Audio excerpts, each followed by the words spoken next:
গোপালগঞ্জ নামটার মধ্যে একটা ভাব আছে, নামটার মধ্যে একটা আতঙ্ক আছে, নামটার মধ্যে একটা টেনশন আছে। বিশেষ করে আওয়ামী লীগের বিরোধী যে রাজনৈতিক শক্তিগুলো আছে তাদের জন্য গোপালগঞ্জ এরিয়াটা বা ওই এলাকার রাস্তাঘাট এটা মনে হয় যে সামান্য টেনশনের ইস্যু থাকে, কেননা এটা শেখ হাসিনার এলাকা বা বঙ্গবন্ধুর এলাকা ছিলেন। তো সেই গোপালগঞ্জে গতকালকে যে ঘটনা ঘটেছে আর ঘটনার সাথে সংশ্লিষ্ট যারা, যে বাসের শ্রমিকরা, হেল্পাররা, তারপরে হচ্ছে আপনার এখানে আমরা যদি দেখি হোটেলের শ্রমিকরা, বাসের শ্রমিকরা মিলে বৈষম্য বিরোধী ছাত্র আন্দোলনের অনেক নেতাদেরকে বেধড়ক পিটিয়েছেন। এদের মধ্যে অনেকে হাসপাতালে ভর্তির কাজ লেগেছে। গোপালগঞ্জে কি এমন ঘটনা ঘটলো? তবে সারা বাংলাদেশের অনেক জায়গায় বৈষম্য বিরোধী ছাত্র আন্দোলনের নেতারা ইদানিং কিন্তু মার খাচ্ছেন। ওই দিনও দেখছি আমরা হাসপাতালের ভেতর ঢুকে অনেককে পিটিয়েছে। আবার অনেকের নামে অভিযোগ আছে যে জুলাই আন্দোলনের নামে তারা অনেকে হাসপাতাল দখল করে ফেলছে, জাতীয় চক্ষু হাসপাতাল, সেখানে তারা বউ বাচ্চা নিয়েও থাকে। এখন নানান জায়গায় পজিটিভ নেগেটিভ অ্যাক্টিভিটিস আছে। তবে এই ঘটনাগুলো ঘটানোর আগে মাথায় রাখা উচিত যেগুলোর পরিণতি আপনাকে ভোগ করতে হবে। তবে এই ঘটনায় আওয়ামী লীগের সংশ্লিষ্টতা পাওয়া যায়নি। ঘটনার প্রেক্ষাপট কি?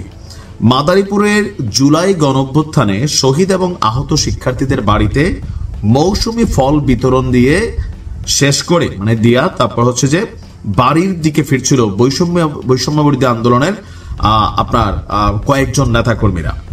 রাত 8টার দিকে গোপালগঞ্জের মুকসুদপুর উপজেলার চর প্রসন্নদী গ্রামের বরিশাল গেটওয়ে হোটেলে ঘটেছে এই চাঞ্চল্যকর ঘটনা। মাদারীপুর সদর হাসপাতালে এই মুহূর্তে যারা ভর্তি আছে, আমরা আগে মূল ঘটনাটা দেখি। আমাদের পুলিশ ফাঁড়ির যিনি উপপরিদর্শক আছেন মুকসুদপুরের, আমাদের এসআই আলমগীর ভাই, তিনি বলছেন বৈষম্য বিরোধী ছাত্র আন্দোলনের সদস্যদের একটি দল জুলাই আন্দোলনে রাজৈর উপজেলার শহীদ এবং আহত 5 শিক্ষার্থীর বাড়িতে মৌসুমি ফল বিতরণ করে মাদারীপুর শহরে ফিরছিলেন। ফেরার পথে তাদের বহনকারী পিকআপ ভ্যানটি গোপালগঞ্জ জেলার মুকসুদপুর উপজেলার চর প্রসন্নদী এলাকার বরিশাল গেট হোটেলে বিরতি নেয়। এই সময় ছাত্রদের লক্ষ্য করে একটা কটূক্তি করে মিজান পরিবহন নামের একটি যাত্রীবাহী বাসের শ্রমিকরা কেন বৈষম্য বিরোধী ছাত্রদের উপর ক্ষুব্ধ? মনে হয় আওয়ামী লীগ করে নাকি, না শ্রমিক লীগ নাকি শ্রমিক দল করে? কারণ এখন বৈষম্য বিরোধীদের উপর ক্ষুব্ধ কিন্তু আওয়ামী লীগ, বিএনপি সবাই। বাস্তবতা হচ্ছে এটা। তো এদের পরিচয় জানা যায়নি। এর প্রতিবাদ করতে ওই বাসে ওঠেন কয়েকজন ছাত্র, ভাবছে আমরা বৈষম্য বিরোধী, বেটা গালি দিচ্ছি, সে একদম বাস থেকে নামাইয়া, হয়তো এরকম জোশ ছিল, ইয়াং পোলাপাইন। তো বাসে ওঠার পর স্বাভাবিক শ্রমিকরাও কম যায় না, শ্রমিকদের সাথে তাদের বাকবিতণ্ডা হয়। এক পর্যায়ে বাস এবং যেই হোটেলে খাইতে বসছে ওই হোটেলের শ্রমিকরা, এখন হোটেলের শ্রমিকরা কেন আবার জোট বাঁধলো?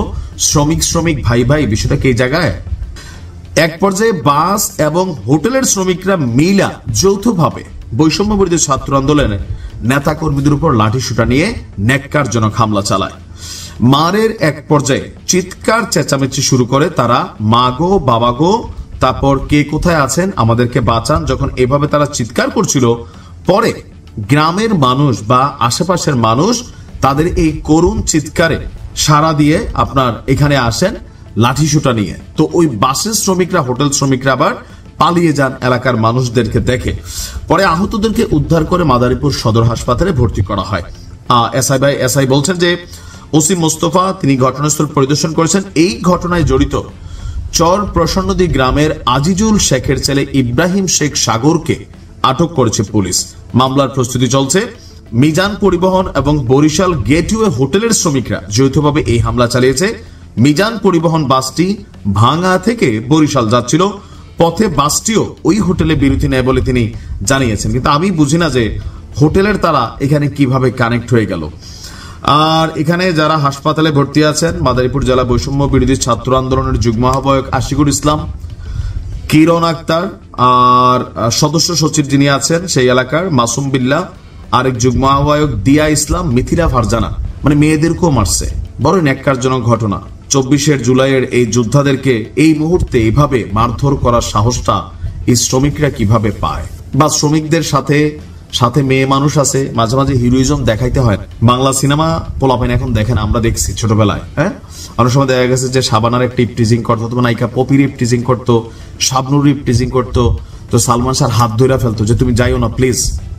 নায়করা বা নায়িকাদেরকে রিক্সায় তুলে দিয়া অথবা টেম্পুতে তুলে দিয়া, তখন টেম্পু ছিল ওই যে আপনার ডিজেলে চলতো but but but but but করে, টেম্পুতে অথবা প্রাইভেট কারে তুলে দিয়া বা বন্ধুকে ডাক দিয়ে ওকে বাসায় নিয়ে যা, ফিরে আইসা মারামারি করতো, অ্যাকশন করতো, দৌড়ে দৌড়ে পিটাইতো।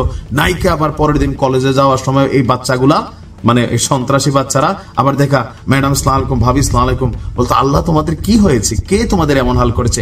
আকাশ, নায়কের নাম বেশিরভাগ সময় আকাশ থাকতো। গুন্ডার আবার স্বীকারোক্তি দিত না, আবার এসব মা বোন টুয়ে মাপ চাইতো। সিনেমা দেখা দরকার, জীবনমুখী সিনেমা। এখনকার সিনেমায় কি চলে এগুলা দেখা শিখবে কি? তো ছাত্রদেরও উচিত মাঝে মাঝে এই হিরোইজমটা, সাথে মহিলা মানুষ আছে, ছাত্রীরা আছে, এই যে মার খাইলো, শ্রমিকদের কি অবস্থা দেখেন, ময়লা থাকে শরীরে, এগুলা বুঝ জ্ঞান রাখতে হবে। ছাত্র মানে শুধু সব জায়গায় গিয়ে লাভ দিয়ে ফেললাম, তাই বুঝা একটু জ্ঞান বুদ্ধি রাখতে হবে। হ্যাঁ, নয়তো নিজেরও ঝামেলায় পড়বেন, মানুষকে ঝামেলায় ফেলবেন।